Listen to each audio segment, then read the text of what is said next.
ప్రియులారా, జీవితంలో సమాధానం ఉండాలంటే ఏమి చేయాలో తెలుసుకుందాం రండి. సమాధానము ప్రతి ఒక్కరికి చాలా అత్యవసరమైనది. ఫిలిప్పు 4:7లో సమస్త జ్ఞానమునకు మించిన దేవుని సమాధానము యేసుక్రీస్తు వలన మీ హృదయములకును మీ తలంపులకును కావలియుండును. యేసుప్రభు సమాధానము ఒక సెక్యూరిటీ లాగా మన హృదయాలకు మన ఆలోచనలకు కావలియుండును. హల్లెలూయా చెప్పండి. పరిస్థితులు బాగలేనప్పుడు, అనారోగ్య పరిస్థితుల్లో, క్లిష్ట పరిస్థితులలో సమాధానముగా ఉండాలి. అదే దేవుడిచ్చే సమాధానం. కష్టమైన, నష్టమైన, దుఃఖమైన, బాధ అయినా దేవుని సన్నిధిలో సమాధానముగా ఉండడమే దేవుడిచ్చే నిజమైన సమాధానం. మీ హృదయమును కలవరపడనీయకుడి. మీ కుటుంబము అనే నావకు యేసు ప్రభువును నావికుడిగా చేసుకొనుడి. నీ జీవితము అనే నావలో యేసుక్రీస్తు నావికుడిగా ఉంటే నీకు ఎల్లవేళలా సమాధానమే. రక్తస్రావం గల స్త్రీకి ప్రభువు సమాధానం అనుగ్రహించాడు. లూకాసువార్త 8:48లో, లూకాసువార్త 19:1-8లో జక్కయ్య అన్నీ ఉన్న ధనవంతుడు, కానీ జీవితంలో సమాధానము లేనప్పుడు చెట్టు ఎక్కి యేసయ్యను చూచినప్పుడు ప్రభువు సమాధానము దయచేసినాడు. హల్లెలూయా. యోహాను 20:26లో ప్రభువు శిష్యుల మధ్య నిలుచుండి మీకు సమాధానము కలుగునుగాక అన్నారు. 1 సమూయేలు 7:1లో దేవుడు దావీదు మహారాజునకు నలుదిక్కులా ఉన్న శత్రువుల మీద జయమిచ్చి నెమ్మది సమాధానమును ఇచ్చినాడు. No God no piece.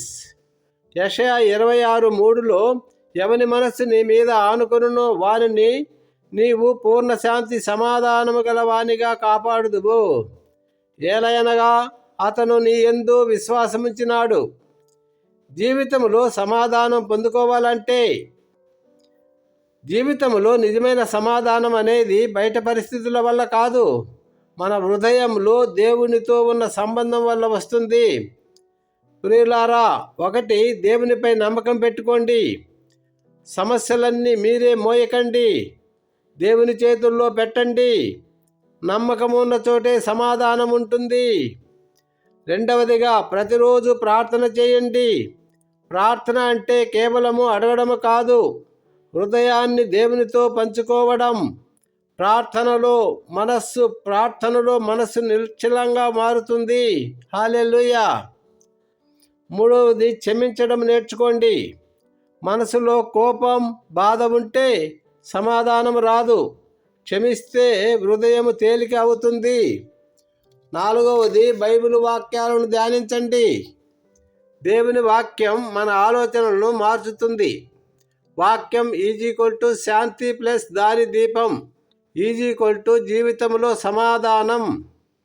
5వది భయాన్ని దేవునికి అప్పగించండి. భయం మనశ్శాంతిని దొంగలిస్తుంది. దేవుడే నా ఆశ్రయం అని నమ్మండి. 6వది కృతజ్ఞత అలవాటు చేసుకోండి. ఇప్పటికే దేవుడిచ్చిన ఆశీర్వాదాలను గుర్తించండి. కృతజ్ఞత ఉన్న చోట అసంతృప్తి తగ్గుతుంది, సమాధానము పెరుగుతుంది. 7వది మంచి సాంగత్యం ఎంచుకోండి. మనము ఎవరితో ఉంటామో మనసు అలా మారుతుంది. ఆత్మీయమైన స్నేహితులు శాంతిని పెంచుతారు. 8 దేవుని సమయాన్ని నమ్మండి. అన్నీ వెంటనే జరగవు. దేవుడు ఆలస్యం చేస్తాడు, కానీ ఆలస్యం మాత్రము చేయడు. ఆలస్యము దేవుని మంచి ప్లాన్ మాత్రమే. 9 ఆలోచనలను కంట్రోల్ చేయండి. నెగటివ్ ఆలోచనలు సమాధానాన్ని దూరం చేస్తాయి. పాజిటివ్ మరియు విశ్వాస ఆలోచనలను పెంచండి. 10 దేవుని సన్నిధిలో కాలము గడపండి. పాటలు, స్తోత్రాలు, ఆరాధన, దేవుని వాక్యము, ధ్యానం ఇవి మనసుకు శాంతిని, సమాధానాన్ని ఇస్తాయి. దేవుని సన్నిధిలో సంపూర్ణ సమాధానము కలదు. హల్లెలూయా, హల్లెలూయా. ఇటువంటి శాంతి సమాధానము మన జీవితంలో, మన కుటుంబాలలో దేవుడు ఎల్లవేళలా దయచేయునుగాక. Amen. Thank you Jesus. God bless you all. ఆశీర్వాదాలు. ఆమెను చెప్పండి. యెహోవా నిన్ను ఆశీర్వదించి నిన్ను కాపాడునుగాక. యెహోవా నీకు తన సన్నిధిని ప్రకాశింపజేసి నిన్ను కరుణించునుగాక. యెహోవా నీ మీద సన్నిధి కాంతి ఉదయింపజేసి నీకు సమాధానము కలుగుజేయునుగాక. దేవుడు మిమ్మలను మీ కుటుంబాలను బహుగా దీవించి హెచ్చించునుగాక. మీ ప్రయత్నములన్నిటినీ సఫలీకృతము చేయునుగాక. మీకు కలిగిన సమస్తానికి కంచెవేసి కాపాడునుగాక. ప్రభువైన యేసు మీ మీద సన్నిధి కాంతి ఉదయింపజేసి మీకును మీ కుటుంబానికి క్షేమము, శాంతి, సమాధానము దయచేయునుగాక. ఆమేన్. ఆమేన్. ప్రియులారా, ఈ మెసేజ్ని విన్నారు కదా, లైక్ చేయండి. మీరు లైక్ చేయడం వల్ల అనేక మందికి దీవెనకరంగా ఉంటారు.